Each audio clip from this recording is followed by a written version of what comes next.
Hello, this is Sean Pichet, and this is our game, Fear the Abyss. My role on this project was as the mechanics programmer. I also did a bit of the level design, particularly in improving level flow for clarity for players. So my biggest contribution was the main mechanic, which is this harpoon gun that you can fire and pull towards other objects. So, for example, you can pull up here and shoot up here.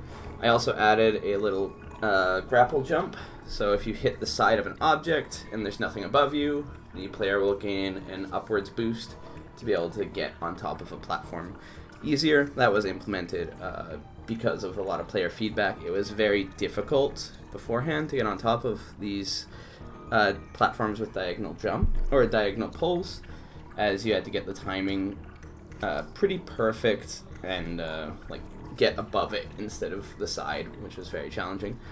Another one of my contributions will show up quite shortly. It is a contextual tooltip. So it has a short delay. As you can see, I walked into it and it took a second to trigger. I'll show that again. And it'll say to crouch if the player hasn't pressed the crouch key before. So that is to let them know that they can crouch under this tentacle. And now once I have pressed that key, it won't trigger anymore. And if the player had figured out that they can crouch beforehand, it would have also not triggered. There's a few other ones, other contextual tooltips around the map. For example, there's one here telling the player that they can shoot diagonally. I'll have to reset to show that, as the tooltip was already triggered as I had shot diagonally earlier. So we'll quickly just jump across over there. I've got the crouch tooltip telling the player they can crouch, and then over here it says aim diagonally by pressing the W or AD simultaneously. So that will only trigger if the player hasn't done it, and as soon as they have, like the previous one, it'll go away. For some of the level design choices I made, in this level I extended out this platform and then gave it a rotation. This was to make the jump from here up to here significantly easier. It also, this rotated platform gave a visual guide to players that there's something up there, because a lot of times the player would miss it. And with the rotation, it gave it that there was a lot of purpose to this area. So every player after that immediately went for this area, but before a lot of them had missed it and got lost. And this area is quite essential as it gets the key. I then designed this puzzle section down here that uses the pullable crates that I developed, which I'll cut to. So I then developed these pullable crates as shown on this table. In this section I also made the puzzle. So this first crate, you can't get by it without pulling it away. So that shows the player that they have to shoot it and they have to pull it away. That glow around it indicates that it's something important in the level. After a while, the player might try and shoot it. If they do, their harpoon will become embedded. The only option they have is now to click it to pull it back, and then they'll find out that these crates are pullable, thus giving them like the era of discovery without having to tell them explicitly what they can do. And then up here, we have a slight twist on the puzzle, and with this, the player has to figure out that they can shoot it diagonally and pull it downwards. And then with that, they can jump on top of it, giving it a secondary use, and get to the end of the level.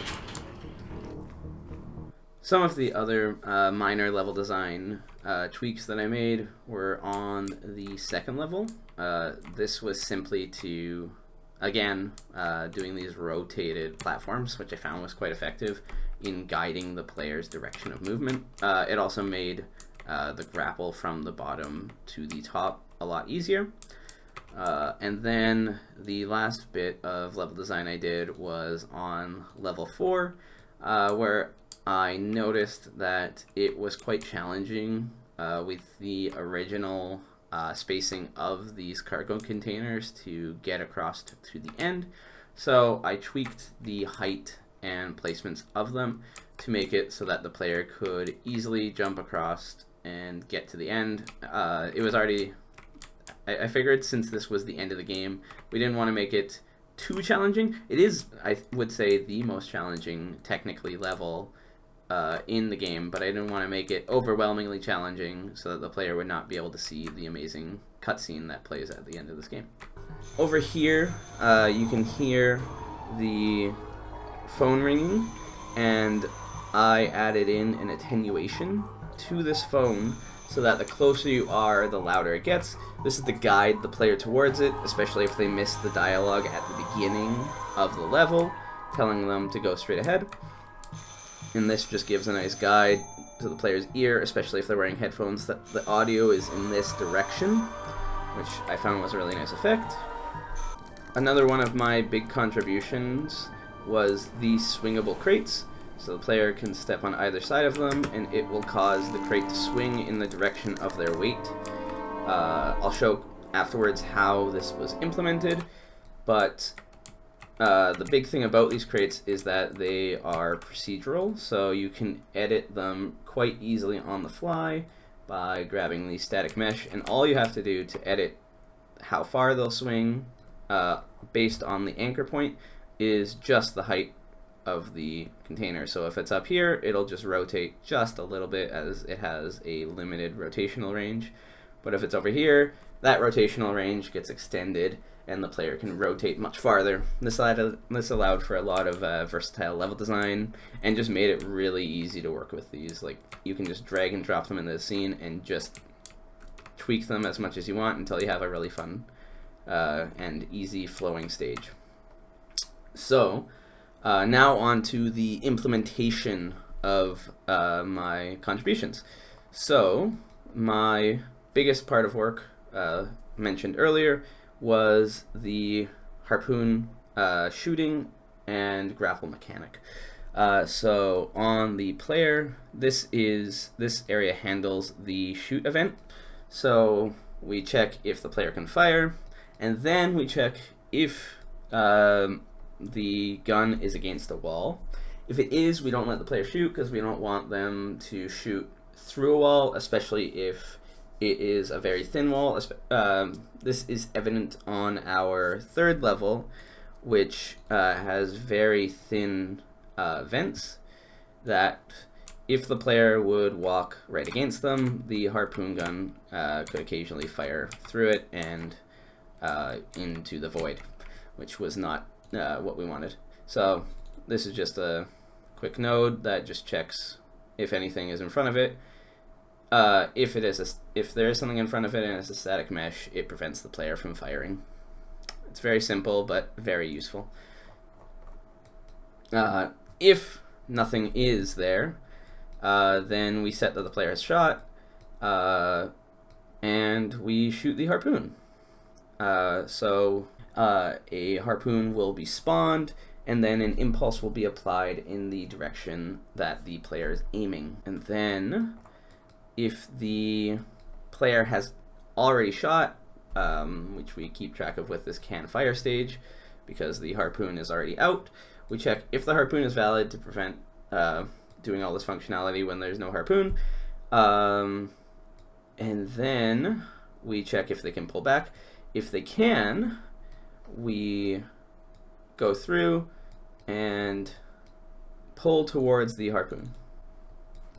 And all this does is it gets the direction towards the direction the harpoon is in relation to the player. So if it's on the left or the right side of the player, and makes them face the sprite face in that direction. So if they're facing the wrong way, it'll flip over the axis. Otherwise, it'll stay on the right way. And then after that, it will simply move the player towards the location of the harpoon. However, we want to ensure that there is nothing in the way of the player as they're going through. I would have used a simple onComponent begin overlap event. However, that did not work. So if we go back to the event graph, you can see I have a stop pull towards event. That will stop the player from pulling if they have collided with anything if they have collided with anything that is within their path. The detection of that is done in this event tick. So we capsule cast towards the harpoon if the harpoon is valid. So if it's not, then we don't do a lot of checking. We just check, oh, if is it valid? If it is, then we do a cast towards the harpoon, and if it overlaps with anything that is not the harpoon itself, we register a hit event, and that immediately stops the player and prevents them from phasing into walls.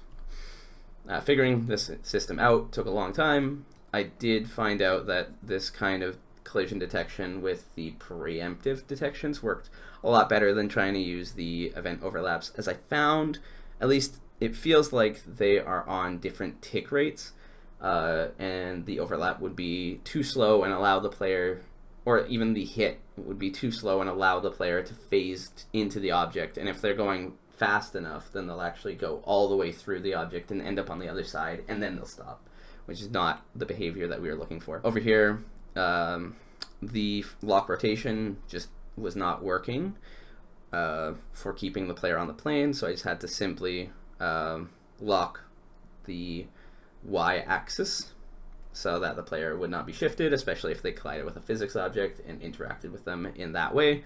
Occasionally the player could get shifted off and then they wouldn't be able to pass through the doors or anything. Over here I have my event that handles the player's aim direction.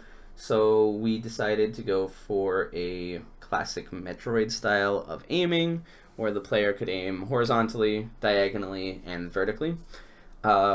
The reason for this was when using a 2D sprite, we had to put some hard limitations into the player's actions.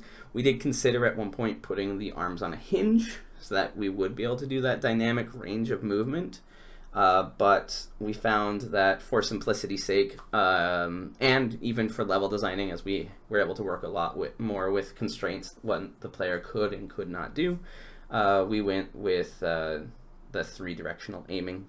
Well, 6 directions or 5 directions, but only 3 true directions, because one was just a flip, or the 2 were flips. So all this does is it takes in the player's input. If they're not pressing anything, they're aiming horizontally. If they're pressing only W, they aim vertically. And if they're pressing W and D, they will aim diagonally.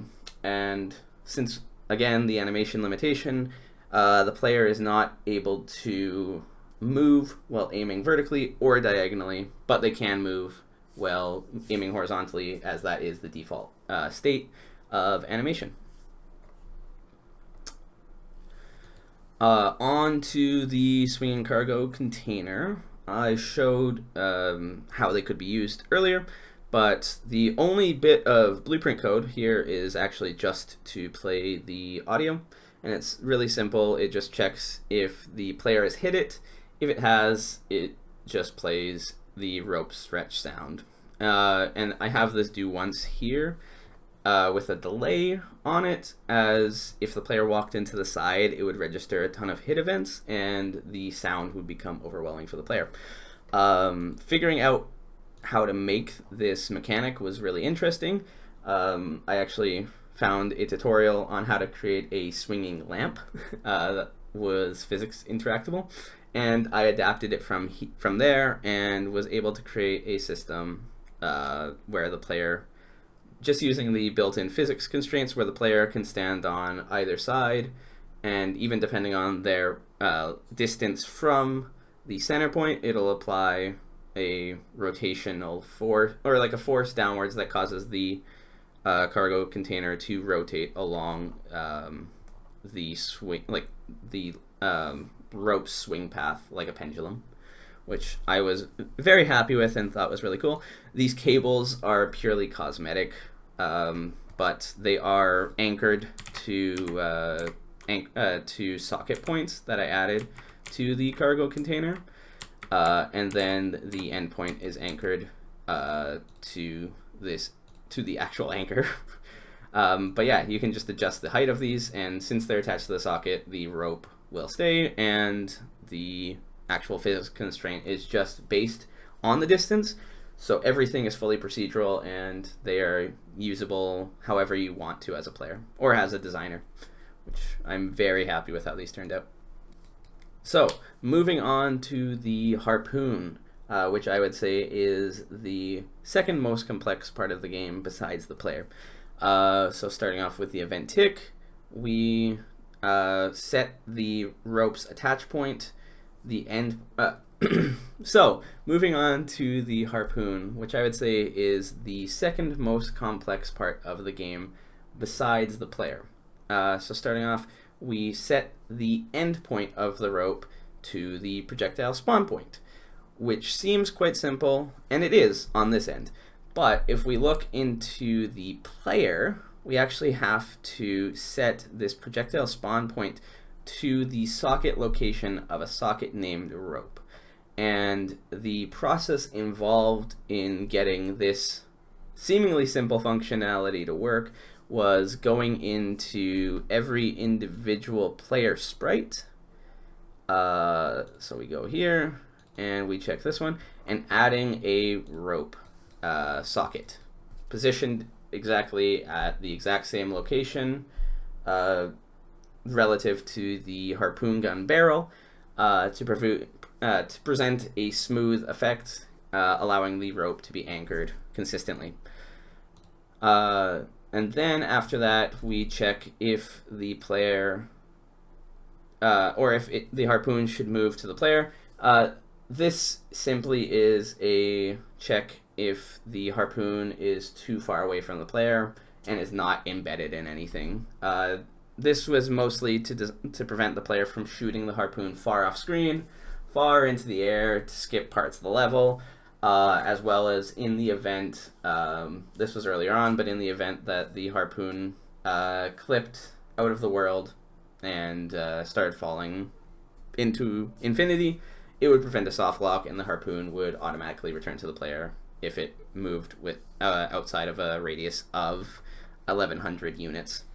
We use this system instead of the timer-based system, which we initially used, because on slower systems, the frame rate would be different, and because of this, the harpoon actually wouldn't travel as far on lower-end systems. So, on one of our playtester systems, the harpoon actually seemed broken and would only travel a few feet in front of them and was effectively useless, making the game basically unplayable. So we actually had to migrate to a distance-based system, which I would say is the right choice, and made the system a lot more customizable with hard numbers instead of playing around with just force values and timing.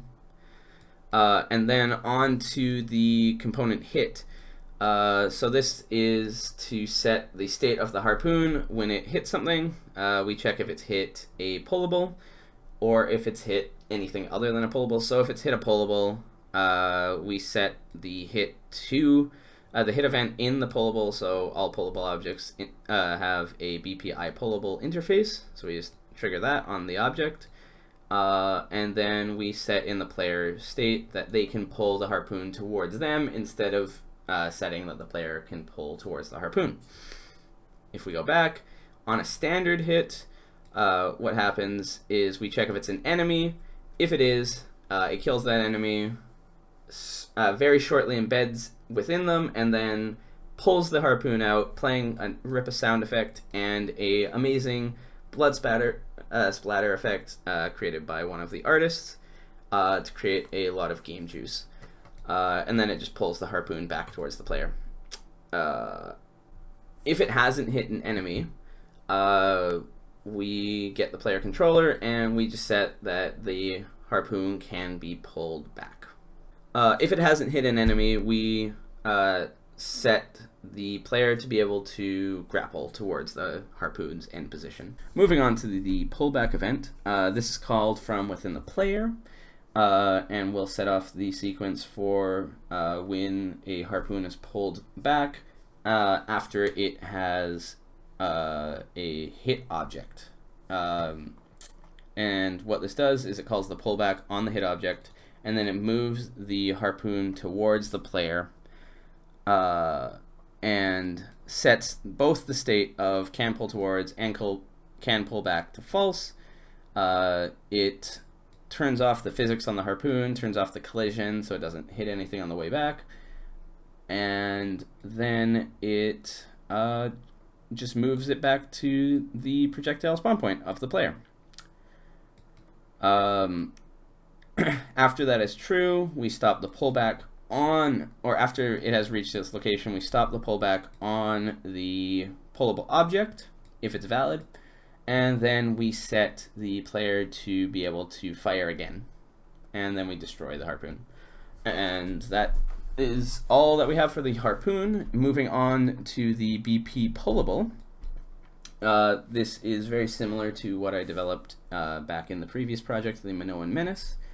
What this does is it's a basic object that the designer can edit the static mesh of, so we can use any of the in-game static meshes and make any of them pullable.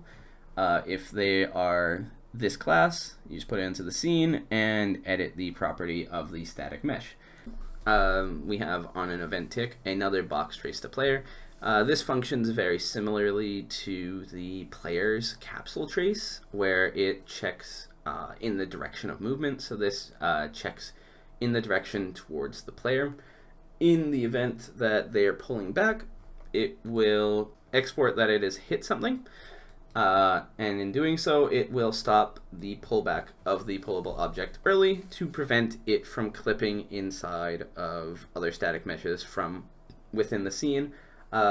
This was because we had a big issue where the pullable object could be yanked underneath stairs, and this would prevent that from occurring. I just have a simple event hit, and it sets the object to not simulate physics. This is because we're doing direct translations, and we don't want the properties of a physics object.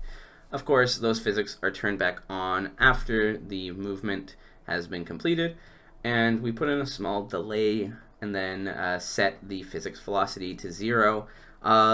This was to prevent the object from going flying, as without this delay and then immediately setting the physics velocity to 0, occasionally the object would still maintain its velocity from the last frame of movement after this set linear velocity, and it would still go flying in the direction of the pull. With this small delay, it prevented that from happening. And then on to the contextual tooltips. I've wanted to try implementing these for quite a while after an extra credits video I saw on this. So simply, all that these do is they're tooltips that can be placed within the scene, and they have their own conditions that check what the player has done previously, and then they won't spam the player with useless information to them if they've already performed certain actions. So the ones I chose to implement were, if the player has not shot, they'll get a little pop-up saying, oh, you can shoot your gun if they're within radius of an enemy and they have never shot their gun before. If the player has not pulled anything, we didn't end up using this in the scene, but I felt like it was useful to keep if we did choose to put in this tooltip, but I figured the player would be able to figure it out and it would be a good learning experience that wasn't in their face.